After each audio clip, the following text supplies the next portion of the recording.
সবাইকে নমস্কার জানিয়ে অনুষ্ঠান শুরু করছি। অনুষ্ঠান প্রশান্ত ভট্টাচার্যের অনুষ্ঠান, বাস্তু নিয়ে এবং জন্ম তারিখ নিয়ে অনুষ্ঠান আপনারা বিগত প্রায় 25-26 বছর ধরে দেখছেন। এই অনুষ্ঠানের মধ্যে কি বক্তব্য থাকে, কি বিষয়ে আলোচনা করা হয় আপনারা জানেন। তাও আমার মনে হয় প্রত্যেক দিনই কিছু না কিছু নতুন দর্শক আমরা পেয়ে যাই। সেই জন্যে তাদের উদ্দেশ্য বলবো, যদি কেউ মনে করেন কারোর ব্যক্তিগত জন্ম তারিখ নিয়ে আলোচনা করার প্রয়োজন, ফোন করতে পারেন। কেউ যদি মনে করেন তার বসবাসের বাস্তু বা কর্মের বাস্তু নিয়ে কোনো আলোচনা করার প্রয়োজন, তিনিও ফোন করতে পারেন। কিন্তু সেখানে আমার একটা প্রতিদিনের মতন আজকেও রিকোয়েস্ট থাকবে, যদি কেউ বাস্তু নিয়ে কথা বলতে চান, বাড়ির প্ল্যান ড্রয়িং কাইন্ডলি হাতে রেখে আলোচনা করবেন, তাতে আপনার বোঝাতে এবং আমার বুঝতে সুবিধে হবে। কারণ না হলে ওই মনে করে করে কোথায় রান্নাঘরটা, কোথায় ওয়াশরুমটা, এটাতে একটু প্রবলেম হয়ে যায়। যাই হোক, আমি প্রত্যেক দিনই কিছু না কিছু বিষয় ভিত্তিক অনুষ্ঠান করে থাকি, কখনো এডুকেশন, কখনো বিজনেস। আজকে আমি অনুষ্ঠান করব সম্পর্কগত ব্যাপার নিয়ে, রিলেশন। এবারে এই সম্পর্ক বিষয়টা কিন্তু অনেকটা ব্রড। সম্পর্ক একজনের সঙ্গে আরেকজনের। এবার এই সম্পর্কটা হতে পারে ইন্টারনাল, একদম বাড়ির মধ্যে, হাজব্যান্ড ওয়াইফ হতে পারে, বাবা মা ছেলে মেয়ে, আরও যারা আত্মীয় স্বজন রয়েছেন তাদের মধ্যে হতে পারে, আপনার ফ্ল্যাট বা আপনার বাড়ির পাশের প্রতিবেশীর সঙ্গে হতে পারে, আপনার কর্মস্থলে হতে পারে। এরকম প্রত্যেকটি জায়গায় যেখানেই ম্যান টু ম্যান কন্ট্যাক্ট, সেখানে কিন্তু কিছু সম্পর্কগত বিষয় আমরা দেখতে পাই। এবারে প্রত্যেকটি মানুষের ন্যূনতম, আমাদের প্রত্যেকের ন্যূনতম চাহিদা হচ্ছে আমাদের সঙ্গে যেন প্রত্যেকের সম্পর্কটা ভালো থাকে। এবার এই সম্পর্ক ভালো থাকতে গেলে প্রথম যে কাজটি করতে হবে, আপনাকে তার সঙ্গে ভালো সম্পর্ক রাখার চেষ্টা করতে হবে, আমাকে কারোর সঙ্গে ভালো সম্পর্ক রাখার চেষ্টা করতে হবে। তার জন্য যা যা কিছু করণীয় আমায় করতে হবে। এবার দেখা যায় কি, অনেক ক্ষেত্রে আমরা দেখতে পাই যে আমরা মনে করি আমরা আরেকজনের প্রতি যতটা আমাদের যে দৃষ্টিভঙ্গি, তার প্রতি ভালোবাসা, তার প্রতি কর্তব্যবোধ, যাই বলুন না কেন, উল্টো দিক থেকে যেন প্রপার সেরকম রেসপন্সটা পাওয়া যাচ্ছে না। এটা কি আমরা কি বলছি? সম্পর্কটা ভালো না। সম্পর্কটা ভালো মানে একজন আরেকজনের কথা ভাববে, তার আপদে বিপদের সঙ্গে থাকবে, তাকে ভালো বুদ্ধি দেবে, ইত্যাদি ইত্যাদি, মানে যাবতীয় যত রকম সাপোর্ট তাকে দেবে। এটা একটা গুড রিলেশনের লক্ষণ। এবারে রিলেশনগুলির মধ্যে বিভিন্ন রকম ভাগ করা রয়েছে। পারিবারিকভাবে আমি আপনাকে বললাম, বাবা মা ছেলে মেয়ে বিভিন্ন রকম রয়েছে। এর মধ্যে একটা সম্পর্ক খুব গুরুত্বপূর্ণ। কোনটা বলুন তো? একটি সন্তান জন্মালো, তার সঙ্গে তার মায়ের যে সম্পর্ক, সেটা কিন্তু খুব আত্মিক। মা তাকে ভালোবাসবেনই, নিঃশর্তে ভালোবাসবেন। বাবা তাকে নিঃশর্তে ভালোবাসবেন, মানে ভালোবাসাটা দেবেন, উজাড় করে দেবেন। তারপরে ছেলের থেকে তিনি পেলেন কি পেলেন না সেটা সেকেন্ডারি। প্রাইমারিলি তাকে উজাড় করে দেওয়া হবে, সেখানে কোনো কন্ডিশন নেই। আনকন্ডিশনাল একটা ভালোবাসা, একটা মানে আত্মিক যোগাযোগ। কিন্তু একটু খেয়াল করে দেখুন, এই যে হাজব্যান্ড অ্যান্ড ওয়াইফ, স্বামী স্ত্রী, এদের মধ্যে কোনো রক্তের সম্পর্ক নেই। একদম অজানা অপরিচিত দুটি মানুষ হতে পারে, নিজের দেখাশোনা করে নিজেদের একটা যোগাযোগের মাধ্যমে বিয়ে হতে পারে, বা হতে পারে বাড়ির দেখাশোনায় বিয়ে। দুটি ক্ষেত্রেই কিন্তু দুটি সম্পূর্ণ ভিন্ন মানুষ। হয়তো হঠাৎ করে বিয়ের দিনই তাদের আলাপ পরিচয় হলো, যে আগে কোনোদিন দেখা সাক্ষাৎ হয়নি, বাড়ির দেখাশোনায় বিয়ে হয়েছে। বা হতে পারে তাদের সঙ্গে 10 বছরের প্রেম, 2 বছরের প্রেম, তারপরে বিয়ে হয়েছে। কিন্তু যখন প্রেম শুরু হয়নি, প্রথম আলাপের দিনটি, আলাপের ক্ষণটি, সেটা কিন্তু দুজন সম্পূর্ণ ভিন্ন মেরুর অজানা অপরিচিত দুটি মানুষ। এবং একটা টাইমে গিয়ে এই পৃথিবীর সবচেয়ে নিয়ারেস্ট ডিয়ারেস্ট সম্পর্ক তৈরি হয়, এটাই স্বামী স্ত্রী, যার মধ্যে কোনো ব্লাড রিলেশন নেই। দুই ভাই, একটা সম্পর্ক থাকার স্বাভাবিক। 2 বোন, ভাই বোন, পিস্তত জেঠতো খুঁড়তো, একটা ব্লাড রিলেটেড, এটা কিন্তু তা নয়।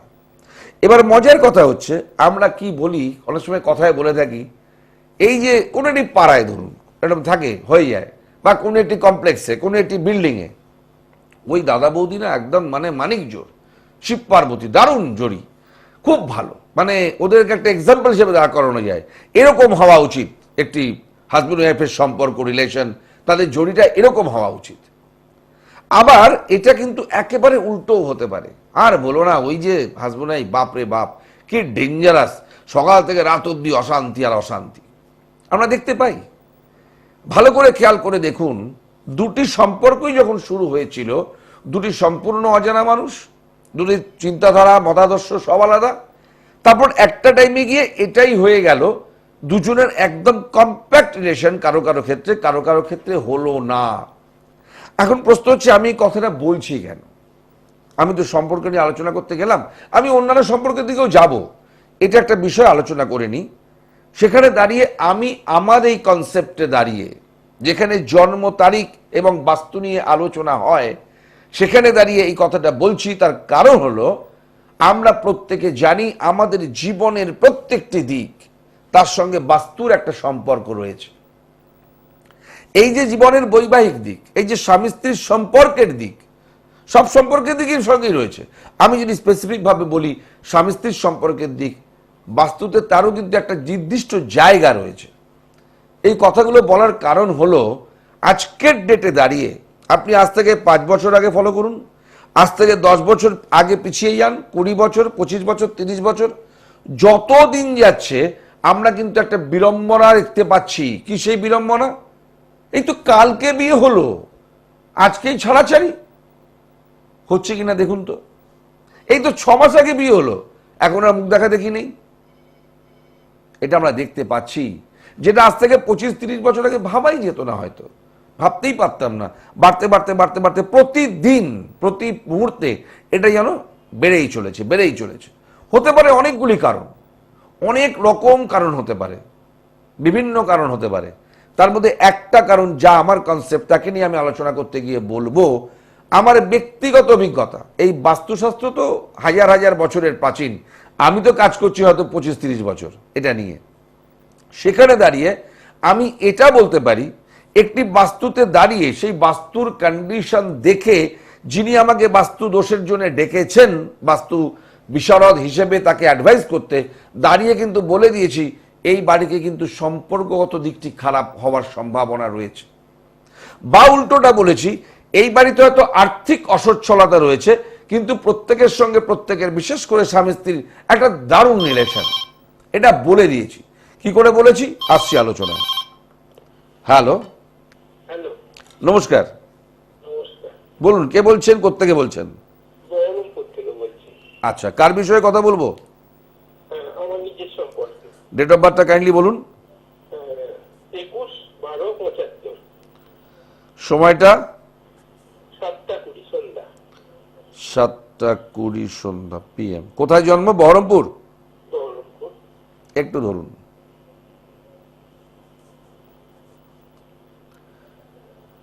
কি করছেন এই মুহূর্তে আপনি?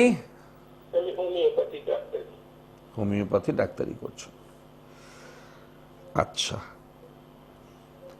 আপনি কি বিষয়ে আলোচনা করতে চান আমার সঙ্গে? ক্যারিয়ারটা ভালো ক্যারিয়ার, হচ্ছে না, আর বাস্তুটা একটু যদি বলেন। আচ্ছা। প্রথমে ক্যারিয়ারের কথা আপনাকে আমি বলি। আমি একটু সহজ করে বোঝাই, আমি এতই রাশি লগ্ন আপনিও বুঝবেন না, আমারও বুঝে লাভ নেই। আমি একটু সহজ করে মানুষকে বোঝাই, আমি আপনাকে সেভাবে বোঝাচ্ছি। ধরুন, আমরা কোনো একটা জিনিসকে খুব পাওয়ারফুল বলতে পারি, মাঝারি পাওয়ারফুল বলতে পারি, বা খুব কমজোরি বলতে পারি কোনো একটি জিনিসকে। সেই ক্যালকুলেশনে দাঁড়িয়ে যদি আপনার ডেট অফ বার্থটা আমি ফলো করি, তাহলে আমায় বলতে হবে এই ডেট অফ বার্থটা কিন্তু একটু কমজোরি ডেট অফ বার্থ, খুব পাওয়ারফুল ডেট অফ বার্থ নয়। এর মধ্যে যে পোটেনশিয়ালি রয়েছে সেটা ক্যাপাসিটিটা কম, বুঝতে পারলাম? যার জন্যে আপনি হয়তো দেখবেন যে আপনি অ্যাজ এ ম্যান খুব ভালো মানুষ, কিন্তু এই ভালো মানুষ হবার জন্যে যে আউটপুটটা আপনার পাওয়া উচিত আপনি কিন্তু পাবেন না, আপনি অ্যাচিভ করতে পারবেন না, কারণ ডেট অফ বার্থটা কমজোরি। এখানে দুটো জিনিস কাজ করবে। একটা কাজ করবে আপনার অ্যাক্টিভিটিস, আপনার অ্যাক্টিভিটিসটাও খুব পাওয়ারফুল ভাবে আপনি অ্যাপ্লাই করতে পারবেন না হয়তো, কিন্তু আপনার মনে সেই তাগিদটা আছে, ইচ্ছেটা আছে, আপনি অ্যাপ্লাই করতে পারলেন না, বা অ্যাপ্লাই করলেন, করার পরও একটা অজানা কারণে সেই প্রপার রেসপন্সটা আপনি পেলেন না। আপনি জানেন ওর থেকে আমি ভালো পরীক্ষা দিয়েছি, কিন্তু ও নাম্বার বেশি পেল, আপনি 1 নাম্বার কম পেলেন, বুঝতে পারলাম? এই জাতীয় একটা কমজোরি ব্যাপার আপনার জন্ম তারিখের মধ্যে রয়েছে, যার ফলে ইন অল রেসপেক্ট সমস্ত জীবনের প্রত্যেকটা পকেটে আপনি একটু পিছিয়ে থাকবেন, একটু ডিপ্রেস থাকবেন। লোকের সঙ্গে সম্পর্ক খুব ভালো হবে আপনার, লোক আপনাকে খুব ভালো মানুষ বলবে, কিন্তু ভালো মানুষ বলার জন্যে যে গিফটটা আপনার পাওয়া উচিত সেটা অন্য কোনোভাবে আপনি পাবেন না। বুঝতে পারলাম? এইবারে যেটা করতে হবে, এখন আপনি যে প্রফেশনে আছেন এই প্রফেশনটা থেকে কুইট করে অন্য কোনো প্রফেশনে আপনাকে আমি যেতে বলতে পারবো না। আপনাকে থাকতে হবে এই প্রফেশনেই। এই যে একটা উইক ডেট অফ বার্থ, তাকে একটু পাওয়ারফুল করার প্রয়োজন আছে, কিছু রেমেডি লাগবে। এটা এই মুহূর্তে ছোট টাইমের মধ্যে দেখে বলতে পারবো না। হয় আপনি আমার চেম্বারে যোগাযোগ করুন সরাসরি, নতুবা আমার সঙ্গে ফোনে যোগাযোগ করুন, আমি আপনাকে একটা প্রপার গাইডলাইন দিতে পারবো। তা না হলে আজকে 1975-এ জন্ম, বয়সটা তো খুব কম হয়নি আপনার, যথেষ্ট বয়স হয়ে গেছে, এখনো কিন্তু আপনি হ্যাপি নন, এখনো ডিসঅ্যাপয়েন্টেড আপনার লাইফে। তো আমি বলবো, জানি না আপনি কোনো রেমেডিয়াল সাপোর্ট কিছু নিয়েছেন কিনা এতদিন, কিন্তু একটা কিন্তু কিছুই হয়নি। নিয়েছেন, কিছুই হয়নি। তো যাই হোক, সেটা কেন কি জন্য বলতে পারবো না। তো আপনি চেষ্টা করুন যদি পারেন একটু যোগাযোগ করতে এই প্রবলেমটাকে। আচ্ছা, আমরা একটা একটা করে করি, আপনি আমাকে পার্সোনাল লাইনে কথা বলবেন, আমি আপনার বাস্তুটা দেখে বলে দেবো, কেমন? আরো দু একজন ফোন করার চান্স পাক, ঠিক আছে দাদা? বলছি যে আমি যদি না যেতে পারি তাহলে হ্যাঁ, ফোনে হবে, ফোনে আপনি বহরমপুর থেকে ফোনে কন্ট্যাক্ট করবেন আমার সঙ্গে। ফোনে হ্যাঁ হবে, ফোনে আমি অ্যাডভাইস করি, হোয়াটসঅ্যাপে আপনি আপনার বাড়ির ড্রয়িং পাঠাতে পারবেন, সমস্ত ব্যবস্থা আছে, কোনো চিন্তা নেই, ঠিক আছে? ভালো থাকুন, কিন্তু একটাই রিকোয়েস্ট, স্টেপ নিন। আবার বলছি, 75-এ জন্মেছেন, 2026 বয়সটা আপনি জানেন কত, সেখানে দাঁড়িয়ে আর মানে এক্সপেরিমেন্ট করবার টাইম আর নেই। এখন আপনাকে পেতেই হবে, দেখা যাক পাওয়া যায় কিনা, ওটা আপনি পাস করে এসছেন। এখন যে কদিন বেঁচে থাকবেন আপনাকে পেতেই হবে, সুতরাং একবার চেষ্টা করে দেখুন, যোগাযোগ করুন আমার সঙ্গে, চেষ্টা করব আমিও। তো যাই হোক, যেখানে আমরা ছিলাম, ওই যে একটা সম্পর্ক খুব ভালো আর একটা সম্পর্ক ভালো না, ভালো থাকছে না, তার সঙ্গে আমি কি বললাম, একটা বাস্তুর রিলেশন। সেই বাস্তুতে দাঁড়িয়ে আমি বলে দিতে পারি যে এই বাড়িতে যারা বসবাস করেন তাদের সম্পর্কগত দিকটা খুব ভালো অথবা ভালো নয়। কি করে বলি বলুন তো? আমাদের বাস্তুশাস্ত্র বলছে জীবনের এক একটা দিক বাস্তুর এক একটা দিশার সঙ্গে রিলেটেড। সেই জায়গায় দাঁড়িয়ে আমরা যেখানে বসবাস করি, সেটা আমাদের ভাড়া বাড়ি হতে পারে, ফ্ল্যাট বাড়ি হতে পারে, নিজের জমির ওপর বাড়ি হতে পারে, তার south and south West, south and south West এই দুটো জায়গা হলো সম্পর্কের সঙ্গে রিলেটেড। এবার যদি কোনো কারণে এই দুটি জায়গা ক্ষতিগ্রস্ত হয়, তাহলে তা কোথায় হিট করবে? অনেক কিছুর সঙ্গে একটা জায়গা কোথায় হিট করলো? আমার রিলেশনকে। যে বাড়িতে সাউথ সাউথ ওয়েস্টে ডিস্টারবেন্স আছে, সেই বাড়িতে সম্পর্ক যদি খারাপ হতে 99% বাধ্য। আমি 1% ছেড়ে দিলাম। আপনার মনে হতে পারে প্রশান্ত, আপনি 1% ছাড়লেন কেন? তার কারণ হচ্ছে, একটা ছোট এক্সাম্পল দিয়ে ভালো বুঝতে পারবেন। প্রচন্ড বৃষ্টি পড়ছে, অঝরে বৃষ্টি পড়ছে, অফিস থেকে দুই বন্ধু বেরোবে, ছাতা নিয়ে আসেনি, খটখটে রোদ্দুর ছিল, বৃষ্টি আর থামছে না, এবার অফিসে তালা পড়ে যাবে, বেরোতেই হবে। দুই বন্ধু বেরিয়ে বাড়ি গেল, দুজনই ভিজল। পরের দিন একজন অফিসে এলেন, একজন আসতে পারলেন না, ফোন করে খবর নিয়ে জানলেন তার উদম জ্বর এসছে, মারাত্মক জ্বর। আরেকজন কিন্তু গটগটি অফিসে চলে এসছেন। এই যে একটা পার্সোনাল পাওয়ার, পার্সোনাল প্রোটেকশন ক্যাপাসিটি বা পার্সোনাল ডেভেলপমেন্ট ক্যাপাসিটি, এর কিন্তু একটা জোর আছে। সেই জোরে ওই 1% এরার হতে পারে।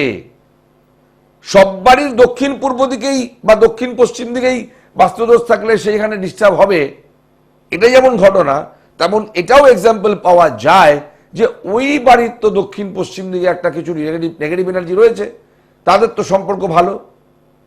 ওই যে বললাম, একটা পার্সোনাল ক্যাপাসিটি, এটা ভগবান প্রদত্ত, কাউকে কাউকে ভগবান দিয়ে পাঠায়, সবাইকে দেয় না, অ্যাভারেজ নয়।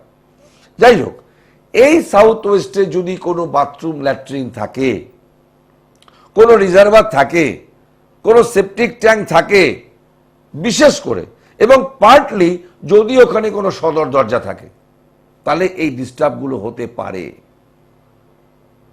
আশা করি বোঝাতে পারলাম। তাহলে কি করতে হবে, যখন আমরা কোনো ফ্ল্যাট কিনবো দেখে নেব ওখানে এই জাতীয় নেগেটিভ এনার্জিটা নেই। যখন আমি বাড়ি বানাবো ওখানে এই জাতীয় কোনো নেগেটিভ এনার্জি যেন তৈরি না হয়। এবার প্রশ্ন হচ্ছে, প্রশান্ত দা আমার তো রয়েছে, কি করব? রাইট, তার জন্য আমরা যারা বাস্তুদোষ কাটাবার একটা কার্যকারিতা মেনটেন করতে পারি, বাস্তুদোষ কাটানো এক কথায়।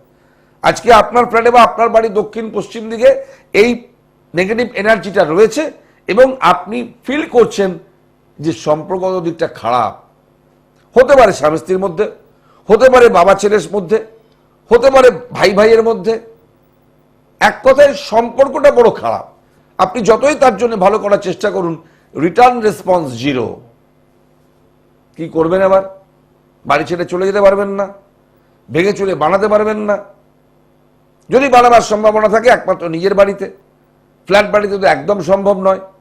সেই ক্ষেত্রে যেটা আমাদের বাস্তুশাস্ত্র অ্যাডভাইস করে, অনেক কিছু জিনিসপত্র, এই পুজো পাঠ এটা ওটা সেটা, তার মধ্যে একটি দ্রব্যগুণ নিয়ে আমি কাজ করি, আপনারা জানেন, তার নাম শ্রীযন্ত্রম।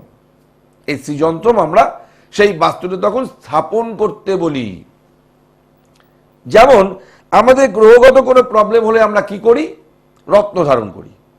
সেই রত্ন ধারণ করবার আগে আমরা জেনে নিই, ক্যালকুলেশন করে জন্ম তারিখের কোন গ্রহের প্রভাবে ডিস্টার্বটা হচ্ছে, কাকে কন্ট্রোল করতে হবে, কি মাত্রায় কন্ট্রোল করতে হবে, মানে কি পাওয়ার অ্যাপ্লাই করতে হবে, সেই অনুযায়ী রত্ন পড়ি। সেম অ্যাজ এই বাস্তুটার একটা ক্যালকুলেশন, কোন জায়গায় কি রয়েছে, কতটা জায়গা, কজন মেম্বার, এই সবটা মিলিয়ে একটা ক্যালকুলেশন করে আপনাকে বলা হলো এই একটি শ্রীযন্ত্রম আপনার লাগবে। কারণ শ্রীযন্ত্রম কিন্তু ওই একটি যা দেখছেন একই রকম সব তা কিন্তু নয়। যেমন একটি চুনি বা একটি পান্না একই রকম হয় না, বিভিন্ন আকারের, বিভিন্ন শেপের, বিভিন্ন কোয়ালিটির হয়, এটাও ঠিক তাই। একদম রিয়েল প্রাকৃতিক স্টোনের যদি শ্রীযন্ত্রম হয় তবে, কারখানায় তৈরি হলে যাইছো। আসছি আলোচনায়। হ্যালো, নমস্কার দাদা, আমি বিরাট থেকে বলছি। আচ্ছা, কার বিষয়ে, কি বিষয়ে কথা বলবো দাদা? আমি আমার বিষয়ে কথা বলবো, অনিমেষ রায়। আচ্ছা, নামটা আপনার, ডেট অফ বার্থ যদি একটু বলেন। 2/4/2001। 2001। সময়টা দাদা? সময় ভোর 4:35।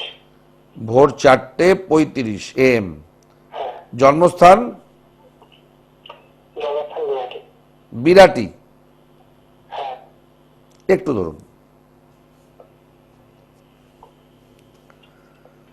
2001, 2/4/2001।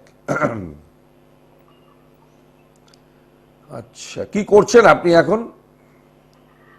আমি এখন একটা মেডিকেল শপে কাজ করছি। আচ্ছা। তো সেখান থেকে আমি ফার্মেসি করেছিলাম। তো ফার্মেসিতে করার পরে আমি একটা মেডিকেল শপে, সেখানে অ্যাপলোতে সেখানে ট্রেনিং নিচ্ছি একটা। গুড। তো আচ্ছা, আমি একটা কোশ্চেন আপনাকে করি। জব বলতে গেলে ওই একটাই এখন আছে। তো আচ্ছা। আমি চেষ্টা করছি কোনো ভালো যাওয়ার কোথাও, কিন্তু এখনো কোনো পজিটিভ রেসপন্স পাচ্ছি না। আচ্ছা, এবার আমি আপনাকে দু একটা কথা বলি। আপনি কখনো ইঞ্জিনিয়ারিং নিয়ে পড়বেন এরকম কিছু ভাবেননি না? না, এরকম কখনো ভাবা হয়নি। এই ডেট অফ বার্থটা স্পেসিফিক ভাবে একটা engineer Babu date of birth, এক কথায় একদম প্রপার। ইলেকট্রিক্যাল, ইলেকট্রনিক্স, সিভিল, যে কোনো ইঞ্জিনিয়ারিং সেক্টরে আপনার যাওয়া উচিত ছিল। আপনি যে সেক্টরে এলেন এটা আপনার সাপোর্টিং সেক্টর নয়, ফার্মেসিটা আপনার সাপোর্টিং সেক্টর নয়, যার ফলে আপনি কিন্তু এই ক্ষেত্রে প্রপার রেসপন্স পাচ্ছেন না বা পাবেন না।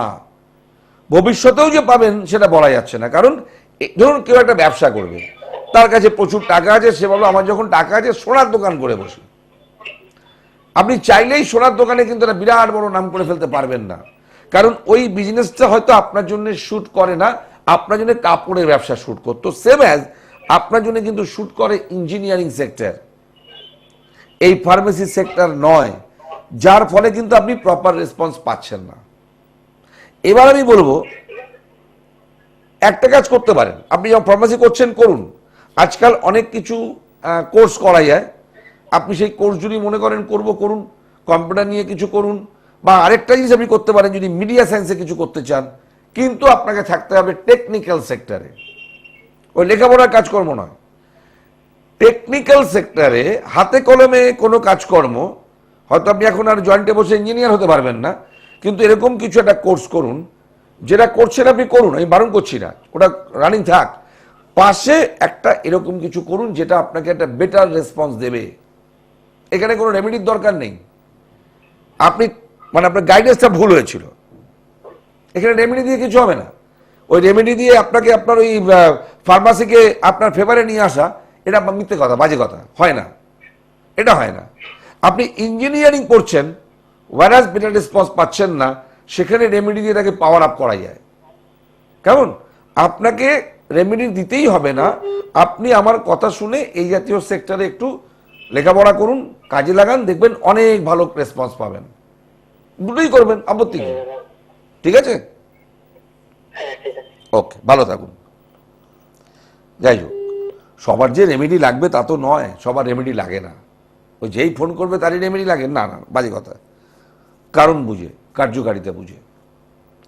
তো যেখানে আমরা ছিলাম, তাহলে এই সৃজনত্রম যদি আমরা ক্যালকুলেশন করে বাস্তুতে স্থাপন করি, সে যদি আমার বাড়িতে কোনো বাস্তু দোষের কারণে আমি কোনো ডিস্টারবেন্সের মধ্যে চলি, তাকে কিন্তু ওভারকাম করাতে পারে। আচ্ছা, আমি আজকে স্বামী স্ত্রীর সম্পর্ক নিয়ে কথা বললাম। সম্পর্ক কিন্তু শুধুমাত্র স্বামী স্ত্রী যে তা নয়, অনেক রকম সম্পর্ক হয়। এবার আমি আজকে শেষ করতে পারবো না, আমি টাচ করে যাচ্ছি, পরের দিন আলোচনা করব। একজন সেলসম্যান বা সেলস গার্ল, রিপ্রেজেন্টেটিভ কোন একটি কোম্পানির, তাকে কিছু একটা প্রোডাক্ট সেল করতে হয়, লোককে কনভিন্স করতে হয়, that is also a type of relation. দুজন মানুষ বেরিয়েছে কাজ করতে, এই সেক্টরে কাজ করে, দুই বন্ধু কাজকর্ম করে, সারাদিন সেলসের কাজকর্ম করে, সন্ধ্যেবেলা তারা অফিসে এসে রিপোর্ট জমা করছে। একজন বলছে আমি 10 জনের সঙ্গে মিট করেছি, 8টি ক্লায়েন্ট ম্যাচিওর করেছে। আরেকজন বলছে আমি 10 জনের সঙ্গে মিট করেছি, আবার 3 জন ক্লায়েন্ট ম্যাচিওর করেছে, 7 জন করেনি। কেন? একই প্রোডাক্ট, তারা ওয়েল ট্রেন্ড, তারা দারুণ কথা বলতে পারেন, তারা কনভিন্স করতে পারেন, দে আর অলসো প্রেজেন্টেবল বোথ। তাহলে দুজনের রেজাল্ট দুরকম হলো কেন? এটাও কিন্তু একটা সম্পর্ক। আপনার বাড়িতে একজন সেলসম্যান বা সেলস গার্ড এলো, তাকে বললেন না এখন সময় নেই, যাও যাও যাও যাও যাও, একদম দূর দূর করে ভাগালেন। আর আরেকজন এলো, তাকে বললেন আচ্ছা ঠিক আছে দাঁড়ান দেখছি। কেন? এই যে একটা ম্যাটার কাজ করলো, সিক্স সেন্স কাজ করলো, যে একে আমি রেসপন্স করি, একে করব না, এটাও কিন্তু আপনার সম্পর্কের দিকের ভালো মন্দের একটা জায়গা। এটা পরের দিন আমরা আলোচনা করব এটা নিয়ে। তো যাই হোক, বাস্তুর দিক থেকে যে কোনো সেক্টরে আমার একটা অ্যাডভাইস, আমি গত প্রায় 26 বছর টিভির পর্দায়, তার আগে 2-3 বছর পার্সোনালি কাজ করেছি, সেই অভিজ্ঞতা নিয়ে বলতে পারি, এবং যারা আমার কাছে এসছেন হাজার হাজার মানুষ, তারা প্রত্যেকে জানেন আমি জন্ম তারিখ নিয়ে যেমন কাজ করি, লেখাপড়া, চাকরি, ব্যবসা, সঙ্গে আমরা সাপোর্টে নিই বাস্তুকে। আপনি যাই করে নিন না কেন, হাতে রত্ন, তাবিজ, কবচ, যাগ, যজ্ঞ যাই করুন, যদি বাস্তু আপনার ফেভারে না থাকে, মানে আমার কথায় বাস্তুর আশীর্বাদ যদি আপনার সঙ্গে না থাকে, তাহলে আপনি প্রপার রেসপন্স পাবেন না। কি করতে হবে?